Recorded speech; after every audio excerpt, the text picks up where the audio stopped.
আমরা এখন শিয়ালদা স্টেশন থেকে আমরা মেট্রোর দিকে এগোচ্ছি। আমাদের গন্তব্যস্থল সল্টলেক স্টেডিয়াম, যেখানে আমরা গোট কনসার্ট মেসির টিকিট রিডেমশন করব। তো আমরা মেট্রোতে উঠলাম। মেট্রোতে উঠে আমরা সল্টলেক স্টেডিয়াম যাব। আমরা সল্টলেক স্টেডিয়ামে এখন নামলাম। এখান থেকে আমরা হেঁটে বাইরে বার হব। বাইরে বার হয়ে আমরা কিছুটা হেঁটে যখন, যেহেতু আমাদের D2 এবং D1-এর আমাদের টিকিট ছিল, সেহেতু আমরা মেট্রো থেকে নেমে সামনের দিকে হাঁটলাম। ফার্স্ট আমাদের গেট নাম্বার 1 এসছে। এখানে B1, B2, সি,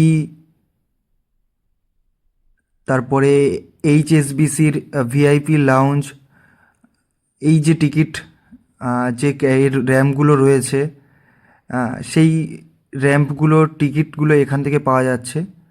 তো এখানে যেহেতু আমাদের টিকিট নয়, সামনে আমাদের 4 নম্বর গেটে আমাদের টিকিট। তা আমরা সেই জন্য সামনে চলে এলাম 4 নম্বর গেটের কাছে। এখান থেকে আমাদের টিকিটটা সংগ্রহ করব। তো এখানে দেখতে পাচ্ছ প্রচুর লাইন। আমরা যেহেতু সকাল সকাল এসেছিলাম তাই কম এখানে ভিড় ছিল। আমি অলরেডি লাইন দিয়ে আমার টিকিটটা নিয়ে নিলাম। টিকিটটা নেওয়ার পরে আমরা একটু চারিদিকে দেখছিলাম কেমন লোক, এখানে জার্সি এগুলো সব পাওয়া যাচ্ছে। তো আপনারা যদি আসেন এখান থেকে নিতে পারবেন। তো সেই একটা আলাদা অনুভূতি।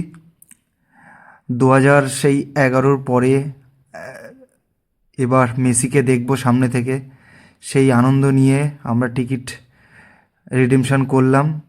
আমরা কিছু ছবিও তুললাম। আশা করি সব কিছু ভালোই যাবে। মেসি আসছি 13ই ডিসেম্বর।